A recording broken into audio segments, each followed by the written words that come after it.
C'est-à-dire qu'il faut qu'un athlète, qu'il soit homme ou animal, place son démarrage, son effort à un moment quelconque. Saint-Martin a choisi de dégager, on le verra tout à l'heure dans une minute sur les images, il a choisi de dégager Allez France à 400 mètres du poteau. Elle a fait là un effort formidable pour déchirer le peloton, c'est-à-dire pour prendre 4 longueurs, et ensuite il a vécu sur son avance. Il était obligé d'employer cette tactique, car il était beaucoup plus important pour Allez France de gagner l'Arc de Triomphe plutôt que de le gagner par 3 ou 4 longueurs. On lui demandait une victoire. Comtesse du Loir est revenue terriblement fort, mais à partir des 20 derniers mètres, elle ne refaisait plus rien.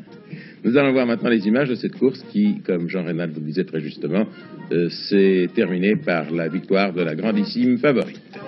Voici Allez France qui entre dans les boîtes, casaque bleu foncé, toque bleu clair, et le départ. C'est un départ excellent. Pendant 400 mètres, les jockeys ne peuvent pas changer de ligne. Cette robe grise, devant vous, c'était Valdo qui prenait la tête.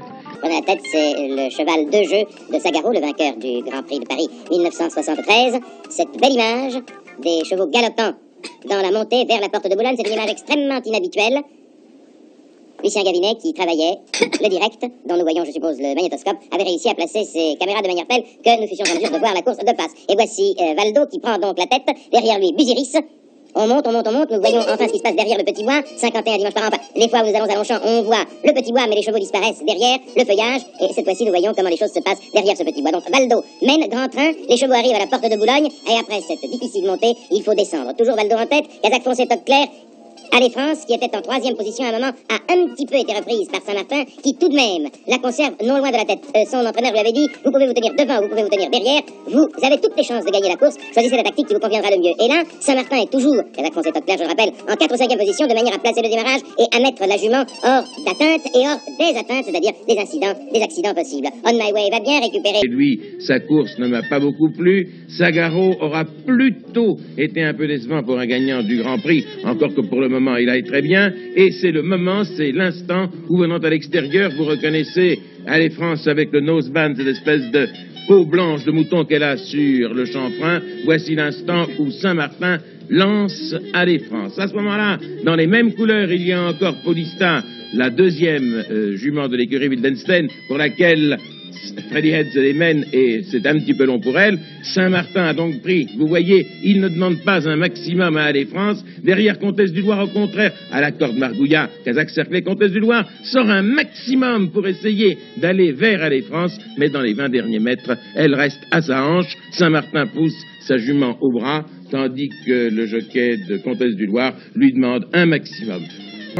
Dont le nom a été choisi pour que l'on criât Allez France sur les pistes étrangères, ce qui d'ailleurs ne s'est pas souvent produit, mais depuis 2 ans, depuis qu'on l'a vu débuter, alors qu'elle avait 2 ans seulement, depuis 2 ans qu'elle court, nous avons toujours dit que c'était une craquesse, je ne sais pas si le mot existe, mais s'il n'existait pas, eh bien nous l'inventons, Jean Reynald et moi, pour l'appliquer à Allez France. 2e donc l'année dernière, gagnante cette année, je crois qu'elle peut s'enorgueillir d'un excellent palmarès, et cette année finalement elle n'a pas été battue, 5 courses, 5 victoires.